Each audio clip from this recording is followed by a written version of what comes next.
This particular Musings on Atheism video comes from something that I saw last night, but I see all the time. I dealt with a little bit in Why Atheists Sound Like Criminals, but I want to come at it from a different angle. The thing I hear from atheists all the time is, I'm good because I want to be. I feed the poor, I'm a good family man, I'm faithful in work, whatever it is, their morality, they're good people by human standards because they want to be. And in many cases, they're far better than a person in church, for example. And it's, I wouldn't agree with that. Any religious person, they're far better. But the source of their morality is themselves. It's because they want to. I want you to imagine two groups. Group A, whether it be criminals, be murderers, rapists, thieves, like a Bertie Madoff or something like that, or it's someone who has gotten to the top in life, or maybe it's just a person who makes $80,000 a year, but they've gotten where they've gotten through corruption. And I don't necessarily mean criminal activity, I just mean they're turds. They're cutthroat in business.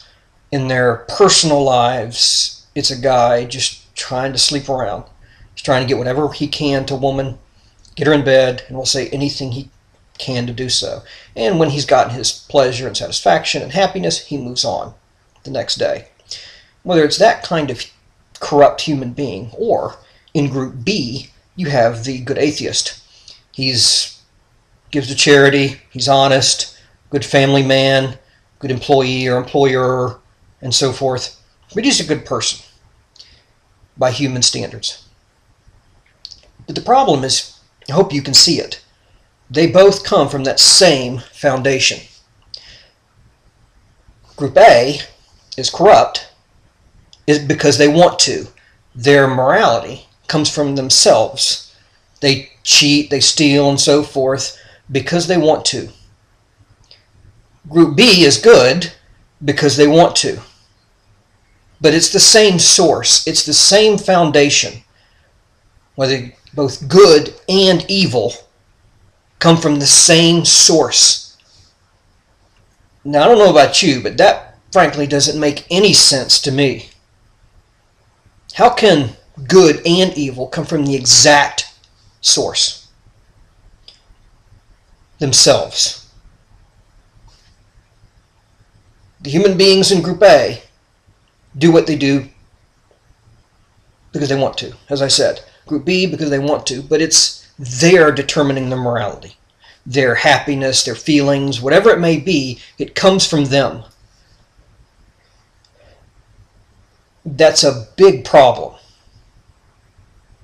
It doesn't make a lot of sense. Let's expand it out a little bit. You have groups 1 through 10. All 10 groups have different moralities, different views, and Group 1 and 10 being polar opposite. But in the end, all you have is competing systems of morality among those 10 groups. In the atheistic worldview, neither one are any better than the other, because all 10 groups' morality come from themselves. Group 10 may be far more violent than Group 1, but it doesn't matter. It all comes from themselves. Group 1, the morality may come from observing science. Group 10's morality may come from a book, a holy book, and they don't give a flip about science.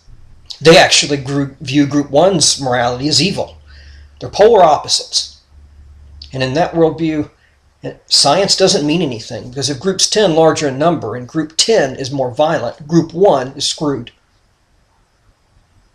So what about science? But as I continually hear these atheistic arguments, I determine my morality. I'm good for goodness sake.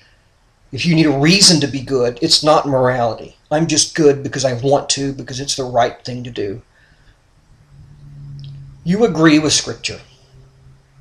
You are doing exactly like your father did, Adam, our federal head. In that garden, he made a choice. He did what he wanted to do. He chose an existence apart from his Creator. He chose life, morality, pursuit of science, pursuit of origins, the way he conducted business, the way he conducted in his family life. He did so apart from his Creator. And his happiness came from whatever he wanted. And all you have in life now is a bunch of little atoms running around. And we're all different in many ways, which means all sorts of different moralities. Choosing an existence apart from their Creator. Secular humanism is just one of a myriad of ways in which man pursues religion and pursues an existence apart from his Creator. It's very religious. It just cloaks itself in any religious rhetoric. But when Adam made that choice, he made a moral choice. He chose to reject God. He did so on moral grounds. Satan said one thing, God said another. And in choosing this choice, he viewed God as evil. God as the liar. God as the misogynistic, malevolent, evil dictator, slaughtering innocent human beings. Scripture says that man, talk about evidence, and that atheists just tell me, just give me evidence and I'll believe. I was told that last night, and my response would be, look in a mirror. You are the evidence. Your arguments are the evidence. You choose an existence in pursuit of science or morality or whatever it is. You do so apart from your Creator. You are the evidence. But you're not going to see it. Or you will see it, as Romans 1 will say, and consistently reject it no matter what evidence is thrown in front of you. Because the truth is, Scripture says you can see the evidence. You consistently reject the evidence on moral grounds. And you will continue to reject. Scripture explains that man is deaf, dumb, and blind. In the major prophets, it describes man that he is like the idols he creates. A guy crafts wood and metal and stone, and he makes this big idol. And it says he's just like it. He's an inanimate object. It says he has a heart of stone, and his mind is deceitful above all things. I can throw any evidence you want. You're not going to see it, and you're not going to accept it, apart from a sovereign work of God. It describes man as natural brute beasts, and he's just a slave of his passions. In other words, he's just doing what his biology tells him to do. He's an animal. Does that sound familiar to you? Does that sound like a particular scientific theory? Man lifts up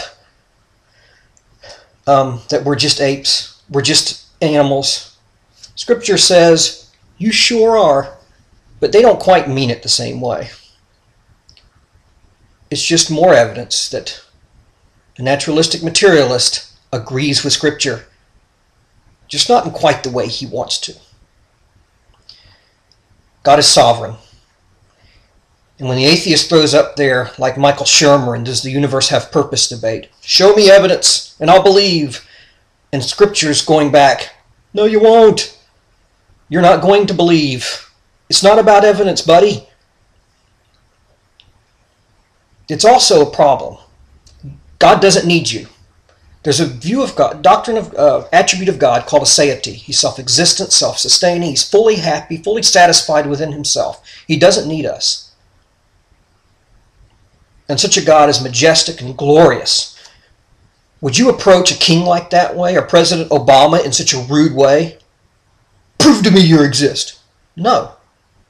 If not on human standards, why with God? You come meekly. You come humbly. You come seeking truth. You come seeking Him and approach Him humbly as a servant would a king.